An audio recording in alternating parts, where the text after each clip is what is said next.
Commissioner കാശിയുടെ ചട്ടമ്പി പെണ്ണ്. രചന വിജയ് സത്യ. അവതരണം ഷാഹുൽ മലയിൽ. എഡിറ്റിംഗ് ഷെരീജ് പൂനു. ആ നഗരത്തിലെ സമ്പന്നന്മാർ മാത്രം പങ്കെടുക്കുന്ന പ്രശസ്തമായ യങ്സ്റ്റാർ അഭില വേദിയിലും സദസ്സിലും DJ സോങ്ങിന്റെ താളത്തിലെല്ലാം മറന്ന് നൃത്തച്ചുവട് വെക്കുന്ന ആൾക്കൂട്ടത്തിന് നടുവിലേക്ക് കാശി താളം ചവിട്ടി അവരിലൊരാളെന്ന പോലെ പതി അകത്ത് കിടന്നു. ജീൻസും ടീഷർട്ടുമായിരുന്നു കാശി ധരിച്ചിരുന്നത്. സ്ത്രീ പുരുഷ ഭേദമന്യേ എല്ലാവരും പരിസരം മറന്ന് തുള്ളുകയാണ്. യുവതികളേറെയും നൃത്തത്തിന്റെ ലഹരി എന്നതിലുപരി മദ്യലഹരിയിലുമാണ്. കളികൾക്കിടയിൽ ആടിക്കുഴയുന്നു, അവർക്ക് ചുവടുകൾ തെറ്റുന്നു. പരസ്പരം വിരലുകൾ ചേർത്ത് കപ്പിൾ ഡാൻസ് ചെയ്യുന്നതുകൊണ്ട് തന്നെ ഒരാളെ താങ്ങി നടത്തുന്ന പോലെയാണ് അവരുടെ പ്രകടനം. താളലഹരിയിൽ മാത്രം മുഴുകി ലയിച്ച് അവർ മറ്റൊന്നും ശ്രദ്ധിക്കുന്നില്ല. പ്രതീക്ഷിച്ച പോയിന്റിലെത്തിയ കാശി അതൊക്കെ നിരീക്ഷിച്ചുകൊണ്ട് ആ ചെന്നിടത്തുനിന്നും പതുക്കെ ഡാൻസ് ചെയ്തുകൊണ്ട് തന്റെ ഇരയെ ചുറ്റുമൊന്ന് കണ്ണോടിച്ച് പരുതുകയാണ്. ഒടുവിൽ ആ നോട്ടം ചെന്നിരുന്ന വേദിയിലാണ്. വേദിയിൽ നൃത്തം ചെയ്യുന്ന 4 യുവാക്കൾ അവൻ കണ്ടു. അവരുടെ മധ്യത്തിൽ നിന്ന് ഡാൻസ് ചെയ്യുന്ന ആ പെൺകുട്ടിയെയും ശ്രദ്ധിച്ചു. കാശി തന്റെ പോക്കറ്റിൽ നിന്ന് മൊബൈൽ എടുത്ത് ഗ്യാലറിയിൽ ആ ഫോട്ടോ നോക്കി. അത് അവൾ തന്നെയാണെന്ന് ഉറപ്പുവരുത്തി. ഇന്നലെയാണ് ഒരു വൃദ്ധൻ തന്റെ കമ്മീഷൻ ഓഫീസിൽ വന്ന് കണ്ണീരോട് ആ കംപ്ലൈന്റ് പറഞ്ഞത്. അയാളുടെ മകളെ കാണുവാനില്ല. സോയ എന്നാണ് ആളുടെ പേര്. +2 ശേഷം ഉന്നത പഠനത്തിന് വേണ്ടി പട്ടണത്തിൽ അറിയപ്പെടുന്ന കോളേജിലെ ഹോസ്റ്റലിലാക്കിയിരിക്കുകയായിരുന്നു ആ പിതാവ് അവളെ. പഠിക്കാൻ മിടിക്കുകയാണ് സോയ. എത്ര കഷ്ടപ്പെട്ടിട്ടായാലും മകളെ പഠിപ്പിച്ചൊരു നല്ല ജോലിക്കാരിയെ കാണാനായിരുന്നു അയാൾ ആഗ്രഹിച്ചത്. അയാളുടെ സാമ്പത്തിക സ്ഥിതി അത്ര മെച്ചമില്ലാത്തതിനാൽ തുടർ പഠനത്തിന് അയാൾ വിദ്യാഭ്യാസ ലോണൊക്കെ എടുത്താണ് നഗരത്തിൽ ആ സൗകര്യം അവൾക്ക് ചെയ്തു കൊടുത്ത്. അത്യാവശ്യം അവധിക്ക് മാത്രമേ മകൾ വീട്ടിൽ വരാറുള്ളൂ. കാണാതായിട്ട് കുറെ ദിവസമായെങ്കിലും വീട്ടിലേക്കാണെന്ന് പറഞ്ഞു പോയിട്ട് തിരിച്ചു വരാത്തതുകൊണ്ട് ഹോസ്റ്റലിൽ നിന്ന് അധികൃതരെ അയാളെ വിളിച്ചപ്പോഴാണ് ആ വൃദ്ധൻ മകൾ കുറെ ദിവസമായി മിസ്സിംഗ് ആണെന്ന സത്യം അറിയുന്നത്. കാരണം പതിവായി ഞായറാഴ്ച ലീവുള്ള ദിവസം മാത്രമേ അവൾ അച്ഛനെ വിളിക്കാറുള്ളൂ. ഇന്ന് അവളുടെ കോള് പ്രതീക്ഷിച്ചിരിക്കവെയാണ് ഹോസ്റ്റലിൽ നിന്നുള്ള വിളി വന്നത്.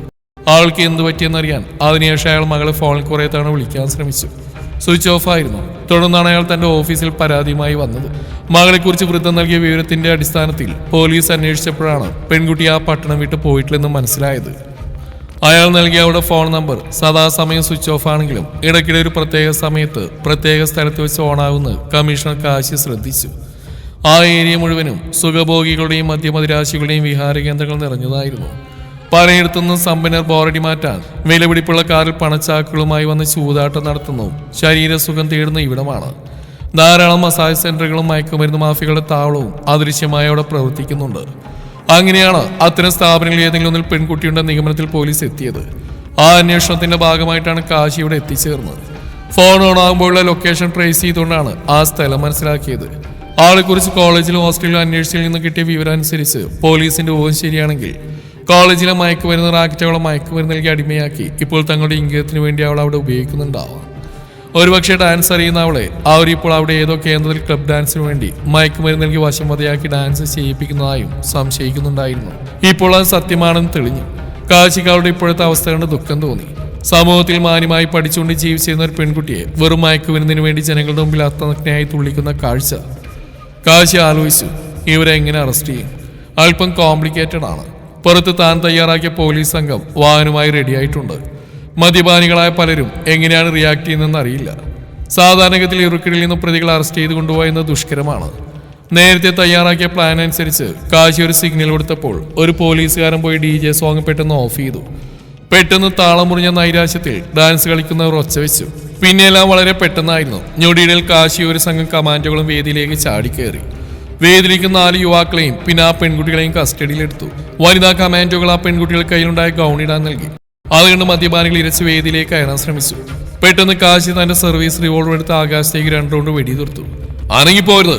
കുറ്റവാളികളുടെ അഹങ്കാരത്തെ തച്ചുടച്ചുകൊണ്ട് കാശിനാഥന്റെ ശബ്ദം മുഴങ്ങി.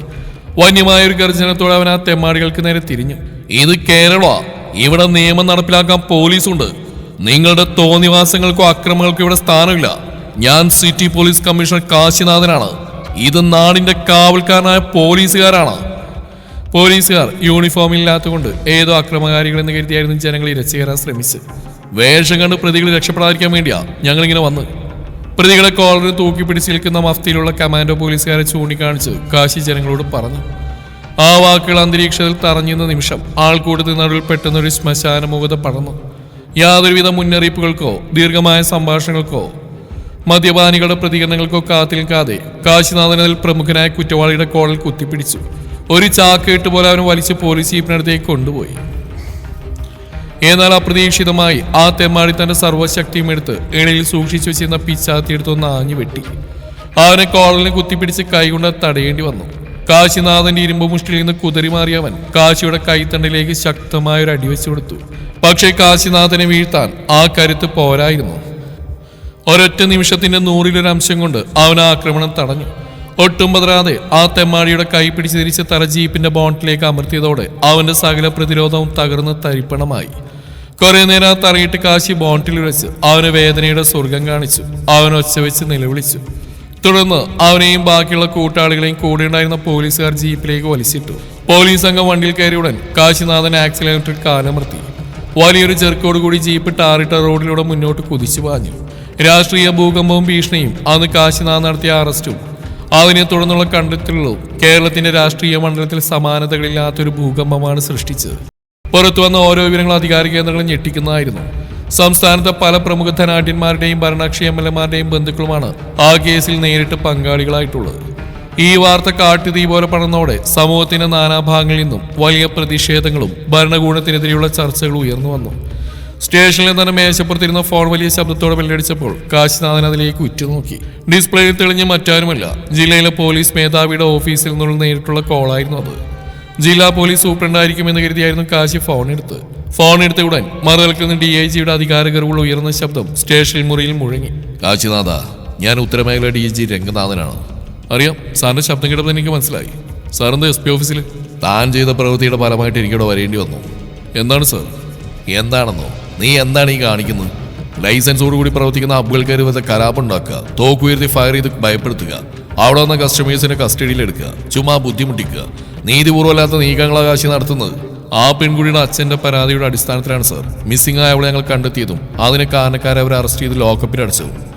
നീ പിടിച്ചവരൊക്കെ നിരപരാധികളായ ക്ലബ്ബ് ഡാൻസേഴ്സാ. You are a fake scripter. വെറും ഊതിപ്പെരിപ്പിച്ചുണ്ടാക്കിയ കഥയുടെ അടിസ്ഥാനത്തിലാ നീ അവരെ കസ്റ്റഡിയിലെടുത്തിരിക്കുന്നതെന്ന് ഓർക്കണം. ഇവിടെ വേണ്ട തെളിവുകളാ. നിലനിൽക്കുന്ന പോലെ തെളിവുണ്ടോ നിന്റെ കയ്യിൽ? ആ പെൺകുട്ടി തെളിവല്ലേ സാർ? അവളെ കാണുന്നില്ലെന്നാണല്ലോ അവളുടെ അച്ഛൻ നൽകിയ പരാതി. അതിന്റെ അടിസ്ഥാനത്തിലാണല്ലോ അവളുള്ള കേന്ദ്രവളം ഞങ്ങൾ അവളെ കണ്ടെത്തിയത്. ഇത്രയൊക്കെ പോരെ സാർ? എന്താ കാശി നീ കൊച്ചു പിള്ളേരെ പോലെ സംസാരിക്കുന്നത്? നീ ഒരു സിറ്റി ഭരിക്കുന്ന പോലീസ് ഓഫീസർ അല്ലേ? ആ പെൺകുട്ടിയെ ചോദ്യം ചെയ്ത് നോക്കൂ. അവൾക്ക് പരാതി എന്തെങ്കിലും ഉണ്ടോ നോക്കൂ. സാർ, അവളിപ്പോൾ ഡ്രഗ് അഡിക്റ്റ് ആണ്. മാത്രമല്ല ഇപ്പോൾ അവളുടെ ശരീരത്തിൽ മെഡിക്കൽ പരിശോധനയിൽ മയക്കുമരുന്നിന്റെ അംശം കണ്ടെത്തിയതുമാണ്. പ്രതികളായ കൂടെയുള്ളവർ പരിശോധിച്ചപ്പോൾ അവരുടെ ശരീരത്തിൽ നിന്ന് അളവിലധികം ഡ്രഗ് ഉപയോഗിച്ചായിട്ട് കണ്ടെത്തിയിട്ടുണ്ട്. അവരുടെ കയ്യിൽ നിന്ന് ഡ്രഗ്സ് കിട്ടിയിട്ടുണ്ടോ? അത് പിന്നെ ഇല്ല സാർ. ആ പെൺകുട്ടി എന്താ പറഞ്ഞ്? എന്നെ ആരും തട്ടിക്കൊണ്ടു വന്നിട്ടില്ല. കുറച്ചു ദിവസം കോളേജിൽ നിന്ന് ലീവ് എടുത്ത് ഞാൻ എക്സാമിന്റെ പ്രിപ്പറേഷൻ കൂട്ടുകാരുടെ കൂടെ ആയിരുന്നു. അതാണല്ലോ നീ പിടിച്ചതിന് ശേഷം അവിടെ മൊഴി. ഓ സർ, പക്ഷെ അതവൾ ഡ്രഗിന്റെ അഡിക്ഷനിൽ പറയുകയാണെന്നൊരു സംശയമുണ്ട്. ഒരു പെൺകുട്ടി തന്നെ ആരും തട്ടിക്കൊണ്ടുപോയിട്ടില്ല, താൻ കൂട്ടുകാരുടെ കൂടെ ആയിരുന്നു എന്ന് പറഞ്ഞിട്ടും തനിക്ക് അവളെ കസ്റ്റഡിയിൽ വെക്കാനും ചോദ്യം ചെയ്യാൻ എന്താണ് അധികാരം? അവളെ 1 മണിക്കൂറിനകം വിട്ടുവെച്ചിട്ടുണ്ട് സർ. ഓ, വലിയ കാര്യമായി പോയി. അവളെ തട്ടിക്കൊണ്ടുപോയി എന്ന് പറഞ്ഞ് പിടികൂടിയവരെ ലോക്കപ്പിലിട്ട് പീഡിപ്പിക്കാൻ ആരാ നിനക്ക് അധികാരം തന്ന കാശി? പറ. ചുമ്മാ ഇല്ലാത്തൊരു കേസുണ്ടാക്കി സമൂഹത്തിൽ ഉന്നതമാനം നാറ്റിക്കരുത്. അതുകൊണ്ട് FIR രജിസ്റ്റർ ചെയ്യാതെ അതങ്ങ് പിൻവലിച്ച ഒരു നിസ്സാരകാരേക്ക് മാറ്റിക്കളയണം. അതാ നിനക്ക് നല്ലത്. DIG താക്കീതോടെ പറഞ്ഞു. കേൾക്കുന്നത് ഒരു സംസ്ഥാനത്തിന്റെ മേഖലാ ചുമതലയുള്ള പോലീസ് ഓഫീസറുടെ ശബ്ദമാണെന്ന ഭയമൊന്നും കാശിനാഥന്റെ മുഖത്തുണ്ടായില്ല. തികഞ്ഞ ശാന്തതയോടെ എന്നാൽ പാറ പോലെ ഉറച്ച സ്വരത്തിൽ അവൻ മറുപടി പറഞ്ഞു. സർ, നിയമം എല്ലാവർക്കും തുല്യമാണ്. എന്റെ കയ്യിലുള്ള വ്യക്തമായ തെളിവുകളാണ്. അത് ഞാൻ കോടതിയിൽ സമർപ്പിച്ചിരിക്കും.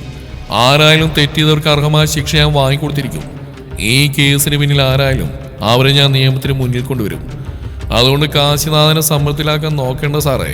തന്റെ ആജ്ഞയെ ഒരു സാധാരണ പോലീസ് കമ്മീഷണർ പൂശിച്ച് തള്ളിയെന്നറിഞ്ഞ DIGയുടെ വന്യമായ ക്രോധത്തോടെ ഫോണിൽ അലറി വിളിച്ചു. എന്താ നീ പറയുന്നത്? ഞാൻ ആരാണെന്ന് എനിക്കറിയോ? ഈ കേരളത്തിന്റെ ഉത്തരമേഖല DIGയാ. ആ എന്നോടാ നീ തർക്കിക്കുന്നത് എനിക്കറിയാമോടാ? നിനക്കെന്താ ഭ്രാന്താണോ?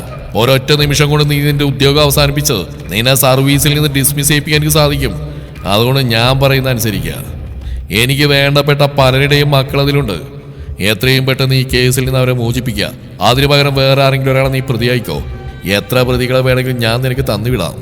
അധികാര പദവി ഉപയോഗിച്ച് താൻ ഒതുക്കാൻ ശ്രമിക്കുന്നത് കാശിനാഥൻ എന്ന പോലീസ് വകുപ്പിൽ ആർക്കും കീഴടങ്ങാത്ത ഒറ്റയാനാണെന്ന ബോധം അയാൾക്കുണ്ട്. അതുകൊണ്ട് തന്നെ ശബ്ദത്തിൽ അവസാന ഭാഗമൊക്കെ ഒരു മയം വരുന്നുണ്ട്. നീതിയും ന്യായവും നടപ്പിലാക്കുന്നതിൽ കടുകിട വ്യതിചലിക്കാത്ത ധർമ്മബോധമുള്ളവനാണെന്ന ക്രെഡിറ്റ് അവന് പോലീസ് വകുപ്പിൽ പൊതുവെ സംസാരമുണ്ട്. ഒരുപാട് റിവാർഡുകളും മെഡലും വാരി കൂട്ടിയിട്ടുണ്ട് ഇക്കാലമുള്ള തന്റെ പ്രവൃത്തി പദത്തിൽ. അതുകൊണ്ട് തന്നെ ഒരവീതത്തിനോ ധാർമ്മികത്തിനോ പ്രേരിപ്പിക്കുന്നതും ദുഷ്കരമാണ്. DIGയുടെ ആ കനത്ത ഭീഷണിക്ക് മുമ്പിലും കാശിനാഥന്റെ നിലപാടിൽ നിന്ന് ഒരു ഇഞ്ച് പോലും പിന്നോട്ട് പോയില്ല. അവന്റെ മൗനം DIGയുടെ ഈഗോയെ കൂടുതൽ മുറിവേൽപ്പിച്ചു. കാശിനാഥന് വല്ലാത്ത വിഷമം തോന്നി. കാണാതായ പെൺകുട്ടിയെ കണ്ടെത്തിയ സംഭവത്തിൽ ഉന്നത പോലീസ് ഉദ്യോഗസ്ഥന്മാരിൽ നിന്നും പ്രശംസയും മറ്റും പ്രതീക്ഷിച്ച കാശിനാഥന് അപ്രതീക്ഷിത തിരിച്ചടിയായി. DIGയുടെ കുറ്റപ്പെടുത്തലും അന്യായം ചെയ്യാനുള്ള പ്രേരണയും മാനസികമായി തകർക്കുന്നുണ്ടായിരുന്നു. DIGയുടെ കോൾ കെട്ടായതിന് തൊട്ടു പിന്നാലെയാണ് കാശിനാഥന്റെ ഓഫീസിലേക്ക് ആ അപ്രതീക്ഷിത രംഗം കടന്നു വരുന്നത്. ആ കേസിന് ആധാരമായ പരാതി നൽകിയ പെൺകുട്ടിയുടെ അച്ഛനും ആ പെൺകുട്ടിയും ആളുടെ കൂടെയുള്ള ചില ആളുകളും അവിടെ കയറി വന്നു. കാശിനാഥനെ അത്ഭുതപ്പെടുത്തിക്കൊണ്ട് അവൾ പറഞ്ഞു, സാറേ, എൻ്റെ അച്ഛൻ ഇവിടെ നൽകിയ പരാതി വ്യാജ.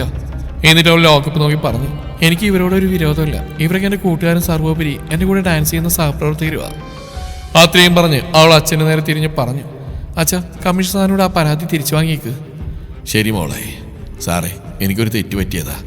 ആ പരാതി തിരിച്ചു തന്നേക്ക്. എനിക്ക് പരാതിയില്ല.